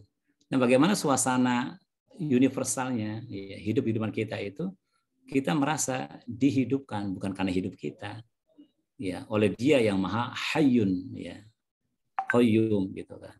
Bagaimana kita merasakan, ya, melihat karena karunia, karena Dia yang Maha melihat. Dan kita bisa merasakan seluruh gerakan aktivitas kita adalah gerakan aktivitas yang digerakkan. Nah, itu dia. Itu baru khusyuk tuh itu. Ya, nah, maka nanti ada di praktek ini seperti baca surah Al-Fatihah gitu kan. Ketika kita membaca Bismillahirrahmanirrahim, ya, tulisan kita, pikiran kita sudah aktif situ kan. Kemudian hati kita mendengar ayat fadkuruni adkurkum, ya kan. Maka ingatlah aku akan mengingatku. Jadi dengan Bismillah kita mengingat Allah, Bismillah dengan asma Allah. Ya, Allah itu mendengar, Allah merespon, ya. Ya, Allah akan akan hadir, ya, bersama kita. Masuk alhamdulillahirabbil alamin. Kita mendengar, ya. Jadi pikiran kita, lisan kita akan membaca alhamdulillahirabbil alamin. Terbangun koneksi kan dengan Allah Subhanahu wa taala melalui ayat ini. Kemudian kita melalui hadis dikatakan ya, dalam hadis kursi itu Allah membagi salat ya, antara dia dan hambanya dalam bacaan suratul Fatihah. Ketika hambaku membaca alhamdulillahirabbil alamin, maka ya hati kita mendengar ya jawabannya hamidan ya abdi, hambaku memujiku. Maka jiwa kita memohon aktivasinya, jiwa kita memuji lagi dengan Rabbana lakal hamd hamdan katsiran thayyiban mubarakan fi mil'us samawati wa mil'ul ardi wa mil'u ma syi'ta min syai'in. Itu terjadi. Jadi kalau udah ini ya, badan kita, lisan kita udah membaca, pikiran kita membangun koneksi, hati kita membangun aktivasi, jiwa kita sadar ya, teraktivasi olehnya, khusyuk udah. Ya, jadi konteks itu dengan diam, tumakninah, dengan khusyuk itu sama aja artinya itu. Ya, bukan fokus ya, bukan. Kita mengaktifasi batin kita. Batin itu bahasa, kalau saya menerjemahkan bahasa Arab, kolbu itu batin. Batin itu ada 3, ada akal pikiran, hati, perasaan, jiwa, kesadaran. Jadi kolbu bukan sekedar hati, perasaan. Di sana ada akal pikiran dan jiwa kesadaran. Itulah yang diaktifasi. Ya, dengan diam kita, dengan tumannya kita, dapatlah khusyuk itu. Ya, gitu ya. Baik, ada lagi yang lain? Silakan. Sementara belum ada lagi, tapi teman-teman yang mau langsung bertanya, silakan kalau ada yang mau langsung bertanya.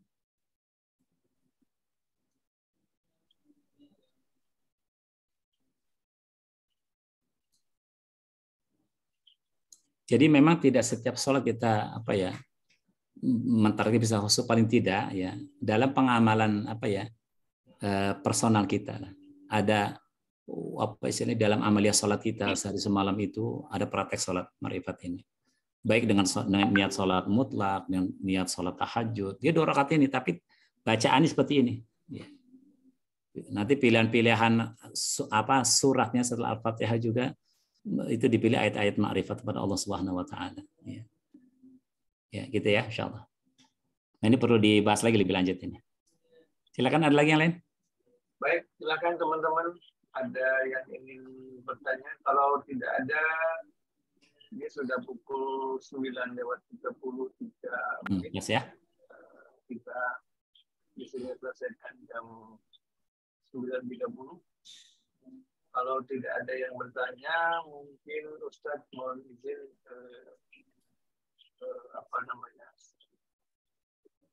sebenarnya masih banyak materi yang disampaikan, tapi mungkin kita simpan atau Ustadz disampaikan lagi pada sesi berikutnya saja. Ya. Bahas bagaimana pelaksanaan khusyuk dengan beberapa kiat yang dari Ustadz, mulai doa, kemudian urutan sholat, bacaan-bacaan, mendalami bacaan-bacaan, memahami maknanya dan sebagainya, sehingga pada akhirnya kita bisa mencapai sholat yang khusyuk. Mungkin untuk mengakhiri, karena memang tidak ada yang bertanya, Ustaz, mungkin kita akhiri dengan doa. Mohon Ustaz Taufik bisa memimpin. Bismillahirrahmanirrahim. Kita aminkan bersama. Silakan. Bismillahirrahmanirrahim. Allahumma inni as'aluka bi anni asyhadu annaka antallah la ilaha illa antal ahadus samad alladzi lam yalid wa lam yulad wa lam yakul lahu kufuwan ahad. Allahumma innaka ta'lamu anna hadhihi al-qulub al-mu'minina wa ibadika as-salihin wa anna hadhihi al-arwah al-muqaddasah min an-nabiyyin was-siddiqin wash-shuhada was-salihin wa hasuna ulaika rafiqa. قد اجتمعت على محبتك والتقت على طاعتك وتوحدت على دعوتك وتعاهدت على نصرة شريعتك فأسك اللهم رابطتها وأدم ودها واهدها سبلها واملأها بنورك الذي لا يحبو واشرح صدورها بفيض الإيمان بك وجميل التوكل عليك وأحيها بمعرفتك وأمتها على الشهادة في سبيلك إنك نعم المولى ونعم النصير لا حول ولا قوة إلا بالله العلي العظيم حسبنا الله ونعم الوكيل نعم المولى ونعم النصير سبحانك Amin. اللهم وبحمدك أشهد أن لا إله إلا أنت أستغفرك وأتوب إليك السلام عليكم ورحمة الله وبركاته. Waalaikumsalam warahmatullahi wabarakatuh. Jazakallah khairan kasiran Ustaz Taufik atas tausiahnya, dan saya kira nanti materinya bisa dibagikan ke teman-teman. Saya kira sudah dibagikan sama Mas Igos, dan kita bisa baca dan kita bisa dalami dan kemudian bisa kita praktekkan. Kita melatih lagi ibadah sholat kita sehingga kita bisa meningkat ya menjadi sholat yang lebih khusyuk dan menjadi jiwa kita sehingga kita lebih dekat kepada Allah Subhanahu wa taala. Saya kira demikian teman-teman semuanya. Saya sebagai moderator malam hari ini mohon maaf kalau ada yang kurang berkenan. Saya akhiri bila taufiq wal hidayah walafu minkum. Assalamualaikum warahmatullahi wabarakatuh. Kita juga tutup dengan doa penutup majlis kepada Waalaikumsalam warahmatullahi wabarakatuh. Terima kasih Ustaz. Jazakallah khairan. Taufikur Rahman. Waalaikumsalam. Barakallahu fiik.